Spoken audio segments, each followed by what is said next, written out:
حضرت ابراہیم علیہ السلام اپنی قوم کے پاس سے ایک دفعہ گزرے، اذ قال لأبیہ وقومہ، قوم کو دیکھا کہ وہ اعتکاف میں ہے، اعتکاف میں ہے، کن کے؟ بتوں کے۔ اس کا مطلب جو لوگ مسجد میں اعتکاف بیٹھتے ہیں رمضان کے آخری عشرے میں، جو سنت ہے، در حقیقت یہ شرک کی عملی مخالفت ہے۔ بڑے خوش نصیب ہیں وہ لوگ جنہیں اللہ تبارک و تعالی مشرکین کے شرک کی مخالفت کے لیے کہ وہ بتوں کا اعتکاف کرتے تھے، اعتکاف کرنے والے اللہ کے لیے یکسو ہوتے ہیں، تو یہ شرک کی عملی مخالفت ہے۔ ایک نقطہ یہ ملا۔ اور اعتکاف صرف مسجد میں ہوتا ہے، کچھ عورتیں اپنے گھروں میں اعتکاف کرتی ہیں، جائز نہیں ہے۔ وَأَنْتُمْ عَاكِفُونَ فِي الْمَسَاجِدِ، مسجد ہی میں اعتکاف ہوتا ہے۔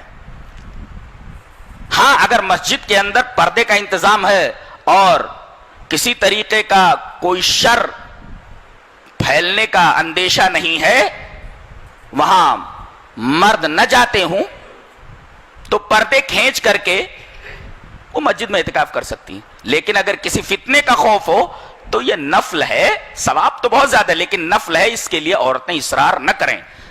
پتہ یہ چلا کہ اعتکاف صرف مسجد کے اندر ہوتا ہے۔ ایک سوال اور، کیا 1 گھنٹے 2 گھنٹے 4 گھنٹے کے لیے کوئی آدمی اعتکاف کر سکتا ہے؟ ایک سوال۔ دوسرا سوال یہ کہ کیا اعتکاف کے لیے روزہ ضروری ہے کہ جو روزہ رکھے گا وہی اعتکاف کرے گا؟ پہلے سوال کا جواب، 1 گھنٹے 2 گھنٹے 4 گھنٹے کے لیے اعتکاف جائز نہیں ہے، اعتکاف درست نہیں ہے۔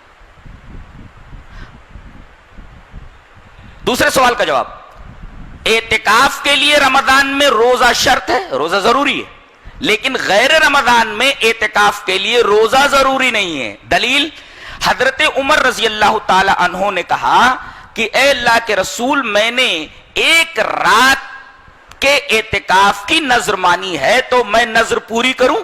تو اللہ کے رسول صلی اللہ علیہ وسلم نے ارشاد فرمایا، ہاں 1 رات کا تو اعتکاف کر لے اور اپنی نذر پوری کر۔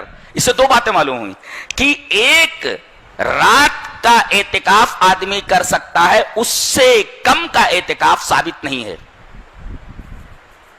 1 دن کا اعتکاف یا 1 رات کا اعتکاف کرے، 12 گھنٹے 12 گھنٹے یا جتنی رات ہوتی ہے جتنا دن ہوتا ہے۔ اور چونکہ انہوں نے رات میں اعتکاف کی اجازت مانگی تھی اور رات میں روزہ رکھنا ضروری نہیں، وہ تو رمضان میں بھی ضروری نہیں ہے، اس سے یہ پتا چلا کہ اعتکاف کے لیے روزہ شرط نہیں ہے غیر رمضان میں، اور 1 گھنٹے کے لیے اعتکاف کرنا شرع محمدی سے ثابت نہیں ہے۔ 1 رات سے کم یا 1 دن سے کم اعتکاف نہیں ہوتا۔ اب یہ بت پرست لوگ اعتکاف کر رہے تھے اپنے بتوں کا، فوراً بول پڑے، اذ قال لأبیہ وقومہ ما ھذہ التماثیل التی انتم لا عاکفون۔ یہ تماثیل، یہ تمثال کا پلیورل ہے، تمثال کی جمع ہے۔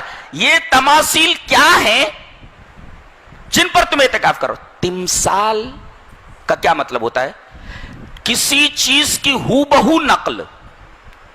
کوئی بابا ہے، ان کی ہو بہو تصویر آپ نے مکان کے اندر خیر و برکت کے لیے لٹکا رکھی ہے، شرک ہے یہ۔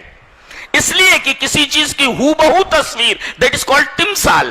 تو اگر کسی کا اسٹیچو بنا لیجیے جائے پتھر کا، جو اس کی ہو بہو شکل ہو پتھر میں، یا اس کا فوٹو ہو اور اس کے اس ہو بہو شکل کی عبادت کی جا رہی ہو، خیر و برکت کے لیے کہیں رکھ دیا گیا ہو گھر میں یا کہیں اور، تعظیم کے لیے یا خیر و برکت کے عقیدے سے، تو یہ شرک ہے، اور اسلام ہر طریقے کے شرک سے منع کرتا ہے۔ تو یہ تمثال کا مفہوم ہوا، کسی شے کی ہو بہو شکل تمثال کہلاتی ہے۔ اس کے بعد